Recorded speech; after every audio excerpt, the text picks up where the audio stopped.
Olá, uma boa tarde de sábado para você que acompanha a programação da TV Primavera de Criciúma.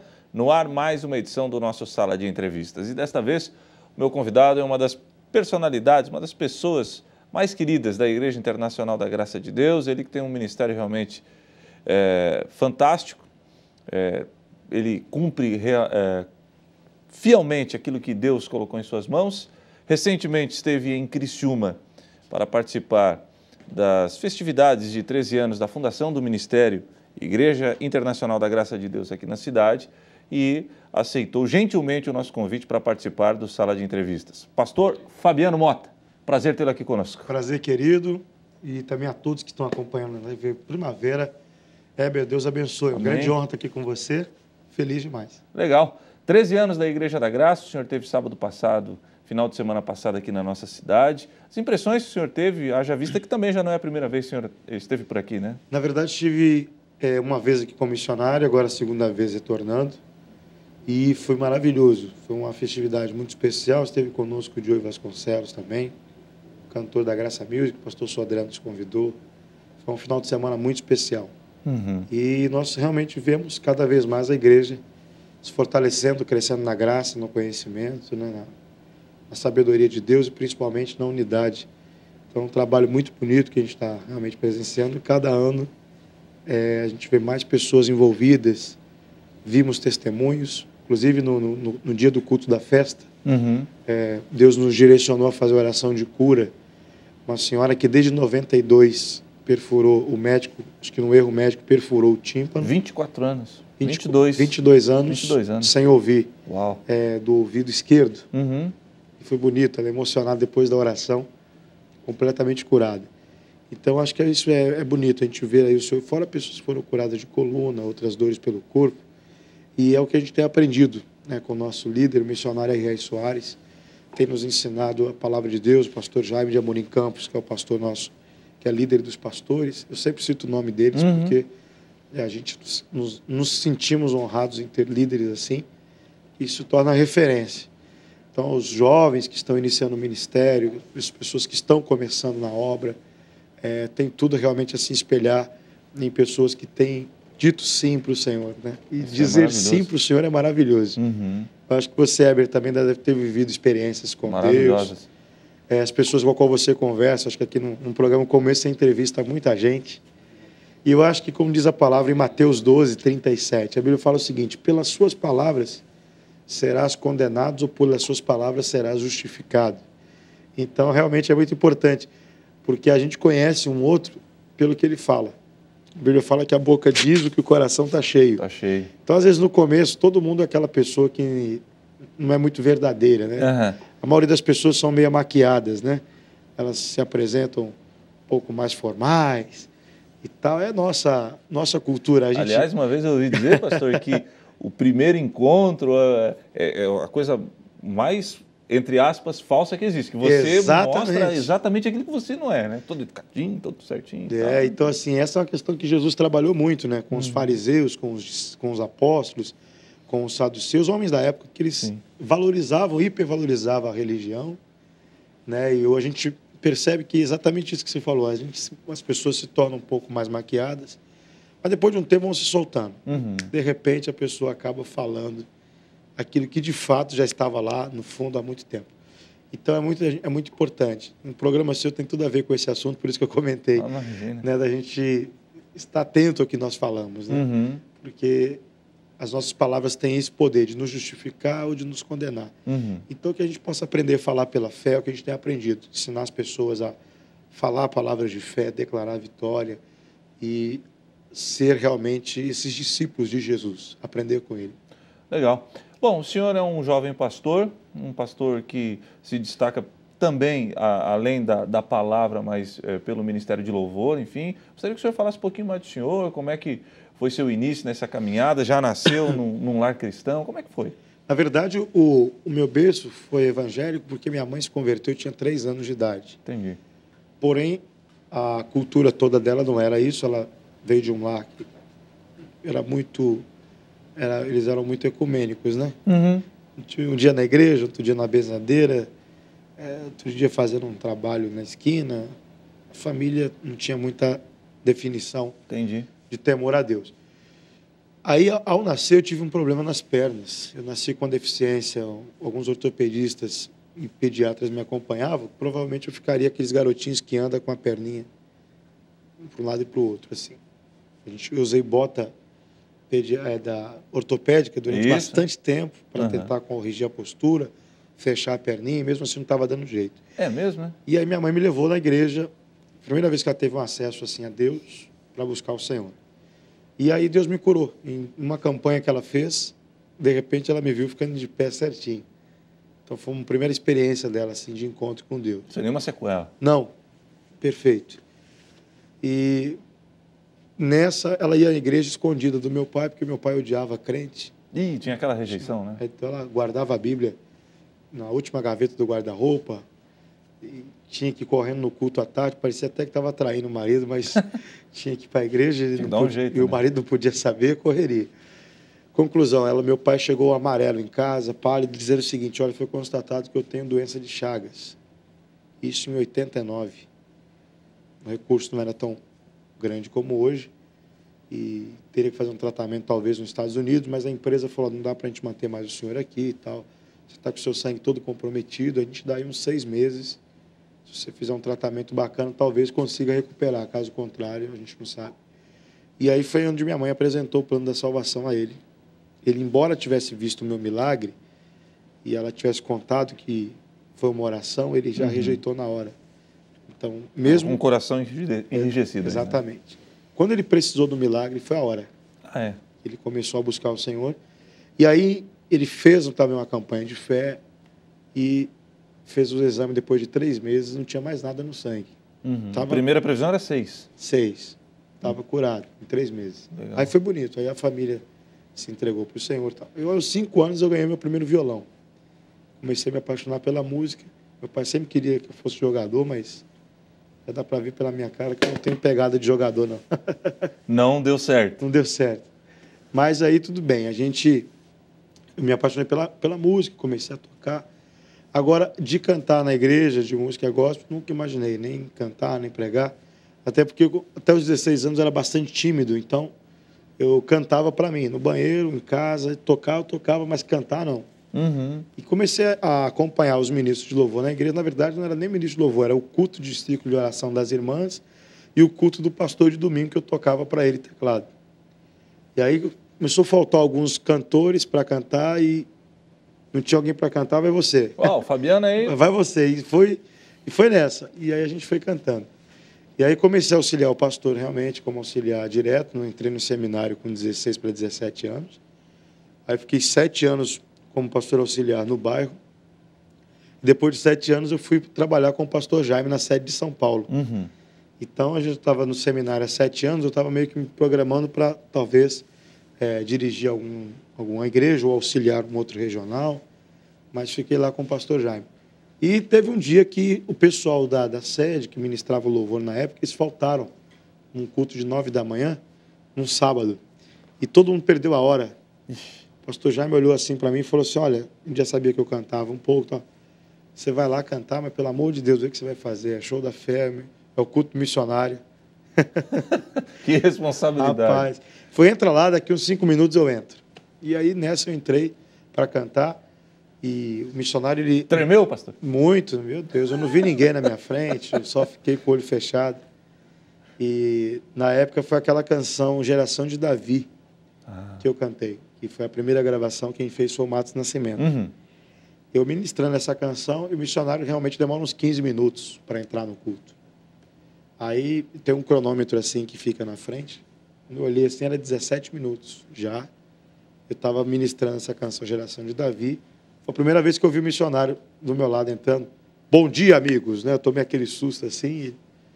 E ele até fez um comentário e falou assim: vocês estão alegres hoje? Né? E o pessoal falou assim: eu acho que você foi bem. E foi, inclusive, a primeira música do meu CD, porque ela foi uma canção muito especial para mim. Além de me abençoar, abençoou também as pessoas que assistiram.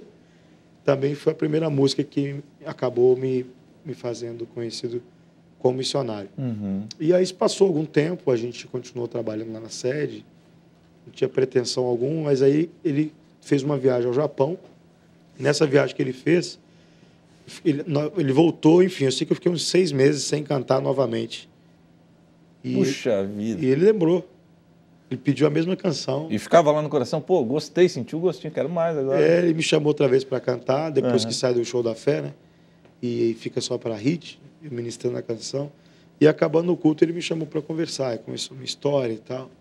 Ele falou, eu senti de gravar um álbum com você, não? Nunca tinha feito isso, não. Uau. Mas eu vou gravar um álbum com você para ver como é que fica. Vamos fazer o seguinte, faz um teste. Aí nós escolhemos 12 canções e fizemos uma coletânea. E aí, com essa canção, Me Realizo, Voz do Espírito. Lembra o ano, pastor? Foi 2009. Voz do Espírito, Me Realizo, Estou Livre, Geração de Davi, Mãozinha. Então, a gente fez, na verdade, o Missionário tem quase 400 canções. Na época, tinha umas 300. E aí, escolhe 12. A gente escolheu 12 dessas 300, já não foi fácil. Porque eu tinha que escolher 12 que não tivesse como... A gente, não, na verdade, não fez um outro arranjo. Esse meu primeiro álbum, a gente só tirou a voz do cantor original e colocou a minha, o mesmo playback. Entendi. Então, fomos para ver como é que fica. Então, a gente colocou a voz, vamos mandar para o missionário, vamos ver como é que fica. E quando eu fui ver, eu já estava assinando já o contrato com a gravadora. E esse álbum, que era para ver como é que fica, foi o que foi para a fábrica e acabou indo para a rua. E já foi para... Agora, quando você grava numa situação de o cantor, né? Agora eu falando do Fabiano Motta, cantor. Vou pegar uma música, enfim, do Vitorino Silva. E aí tira... Grande fã dele, eu sou. Puxa, eu também. Que bacana. Pastor Vitorino, fantástico. Cadê você que não aparece? Minha preferida é Meu Tributo. Meu Tributo, linda, muito legal. Puxa vida. Então, mas aí tira a voz e utiliza o mesmo arranjo. Aí o pastor Fabiano não consegue, supostamente, colocar o seu trabalho naquela canção. Ele vai ter que, mais ou menos, imitar aquele cantor? É assim que funciona? Não, eu acho que não. Tem a sua interpretação pessoal, mas eu cantei como estilo, assim, como se fosse um teste, né? Teste mesmo. Eu falei assim, eu cantei para ver como é que fica. Tanto que eu fiquei até meio assim, porque eu falei, puxa, mas eu queria gravar de novo e...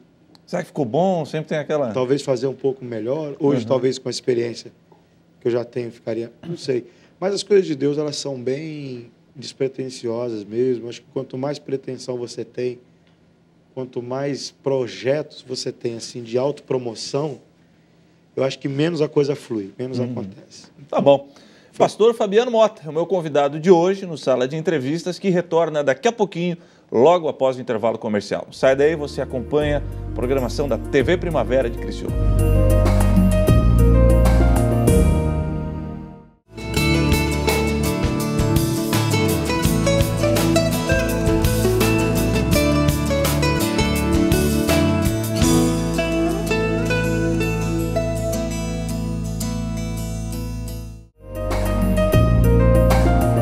Estamos de volta com Sala de Entrevistas, desta vez meu convidado, pastor Fabiano Motta. Mas pastor, quando começou a cantar devagarzinho na igreja, daqui a pouco o pastor Jaime chama, deu um furo aí, a turma se atrasou, rapaz, você vai ter que cantar, Show da Fé, pega lá.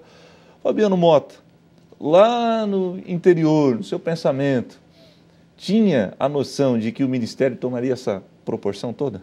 Não tinha a noção e nem... Desejava isso? Também não. Porque assim, eu tinha um pavor de câmera, até hoje eu sou meio cismado com a câmera. Agora eu estou um pouquinho mais enxutinho, mas ainda tem muito para emagrecer. Mas na época de 2009 eu estava com quase 100 quilos. Eu passei um momento de ansiedade, né? Esse momento de bairro, que eu auxiliando e tal, descuido também, má alimentação, dormindo tarde, aquela coisa toda que você vai no médico, o médico te pega, né? Então, imagina só, eu na câmera com quase 100 quilos, desse tamanho, não tinha nenhuma possibilidade de ser uma pessoa atraente para estar na câmera e cantando e tal. Então, eu ficava meio assim, meio cismado. Então, assim, eu era meio tímido para a câmera. Então, eu nunca imaginei ter uma projeção midiática assim na TV e nem como gravação de CD. E o que o senhor acha disso tudo? Eu achava o seguinte, eu estava ali para quebrar um galho ali um tempo, o pessoal voltaria para suas funções, eu me imaginaria talvez pastoreando uma igreja, num bairro quietinho, na minha e tal. E as coisas foram tomando, e eu tive que me moldar a isso que estava acontecendo também. Então, assim, esse nome Fabiano Mota eu já uso desde os 16 anos. Então, eu lembro do meu primeiro cartãozinho que eu fiz, né? Aconselhamento pastoral com o reverendo Fabiano Mota. Então, eu já tinha, claro, no coração um nome, uma ideia. Sonhava também, eu sempre me vi pregando para uma multidão, mas... Congressos, convenções. Eu me imaginava isso.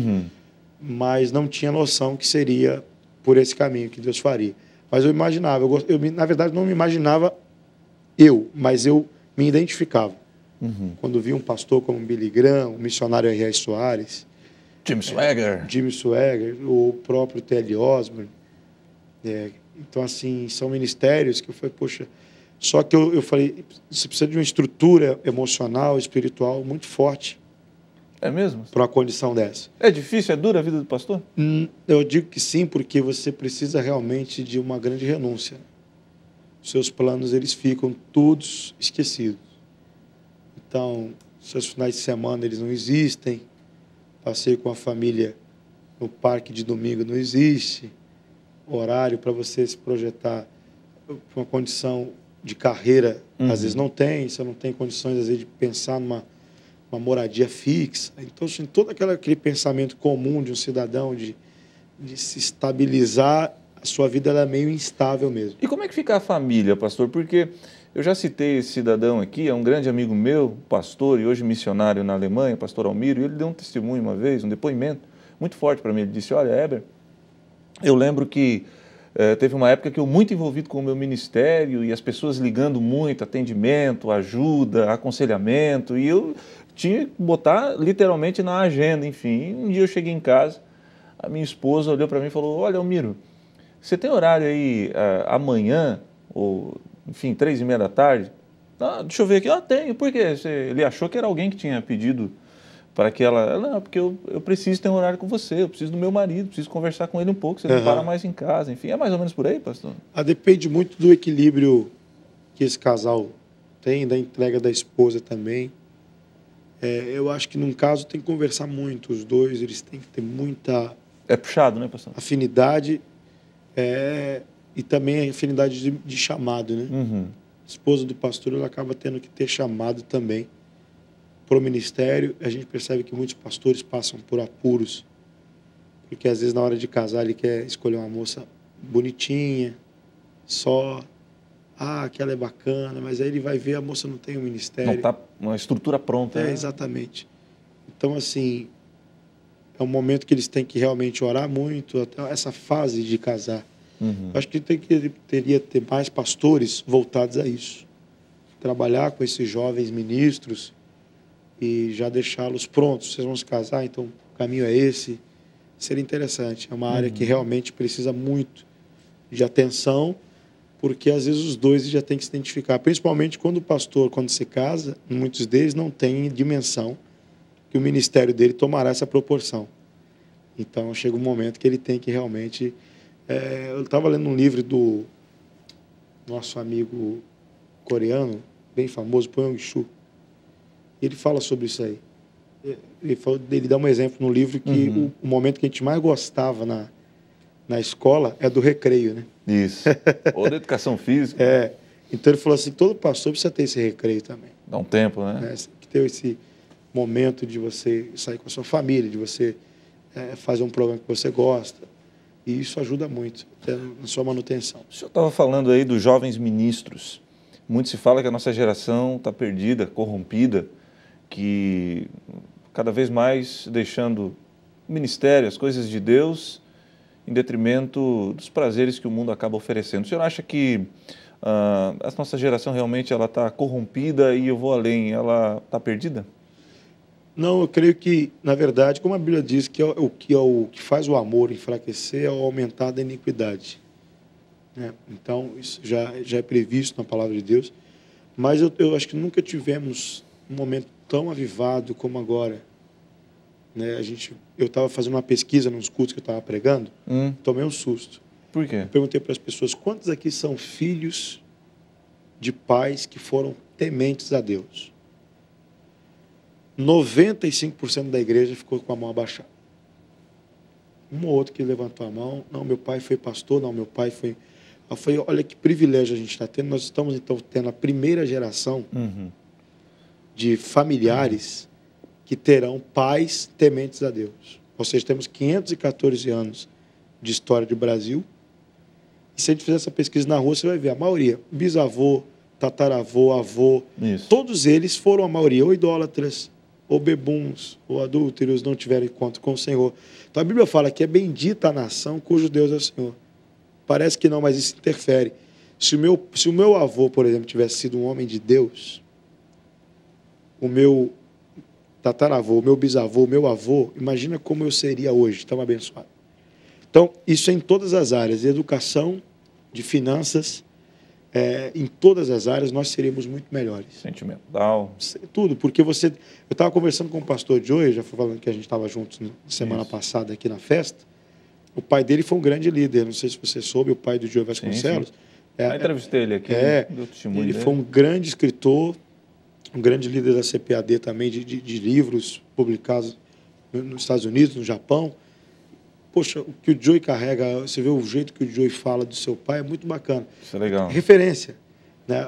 Essa bênção que o Joey está recebendo hoje, imagina os filhos do missionário Soares, por exemplo, de ter o que eles desfrutam hoje, é fruto de um relacionamento que o missionário teve com Deus.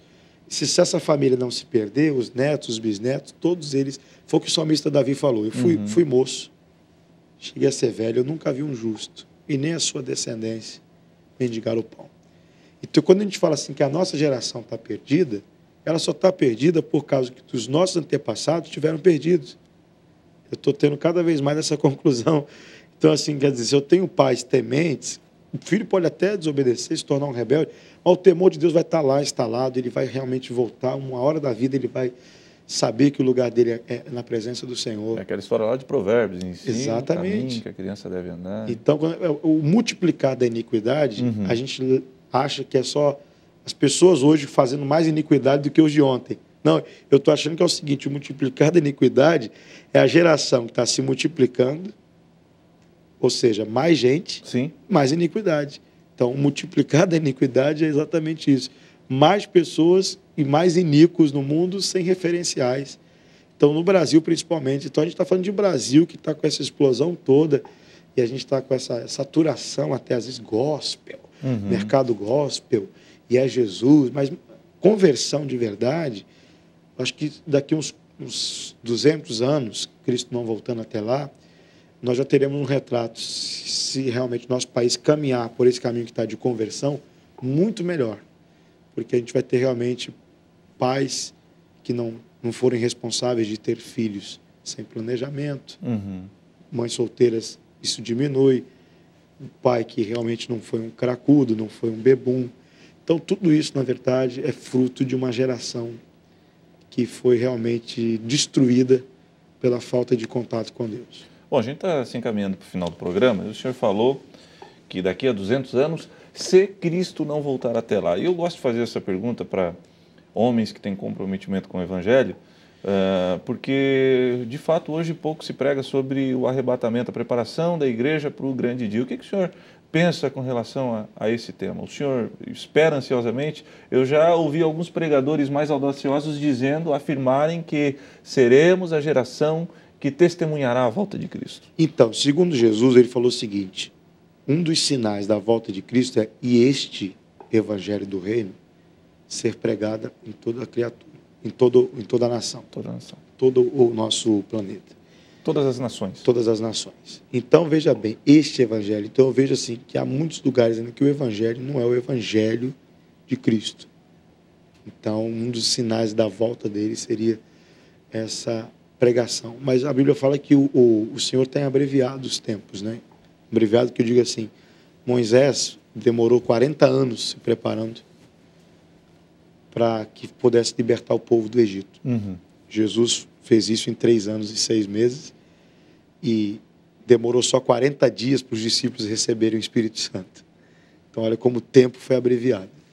Então, acho que essa abreviação do tempo é isso, é Deus nos... a gente acha que demoraria tanto para o Evangelho ser pregado, e a gente está vendo cada vez mais a tecnologia favorecendo isso, né? A globalização, e até mesmo aqueles artifícios que é usado para maldade, que a gente vê aí tantas conspirações que falam de nova ordem mundial, de pessoas que estão no poder, que estão regendo toda essa orquestra do jeito que eles querem, até planos malignos que são conspirados, eu acho que vão ser realmente, futuramente, favorecidos. Eles vão ter que favorecer isso ao Evangelho, sem que eles queiram. Como aconteceu com Roma. Depois de um tempo, viu que eles precisavam de divulgar Jesus e colocou até como religião oficial, porque não podia ir contra. Imagina só, para quem achava que seria uma coisa que não seria nem notícia, um povo pequenininho, pescadores, homens simples, e a coisa tomou uma proporção tão grande, tão decisiva naquela época de Roma, que foi o que realmente fez o grande boom para o Evangelho, que foi em Paulo. Paulo, em suas viagens missionárias, foi um instrumento que levou isso e trouxe até a gente os conhecidos gentios.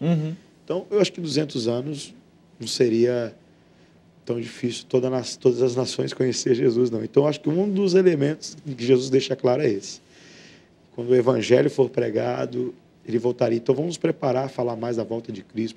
Precisamos falar mesmo. Nos preparar, porque o apóstolo Paulo fala que o homem que espera de Deus, ou só nessa vida, é o mais miserável dos homens, né?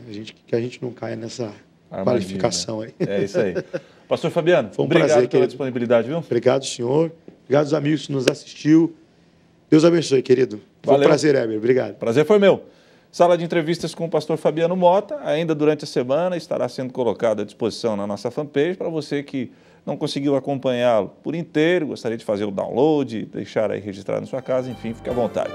Sala de entrevistas voltará no próximo sábado, se Deus assim permitir, e se Cristo não voltar até lá. Para você, uma boa tarde. Tchau.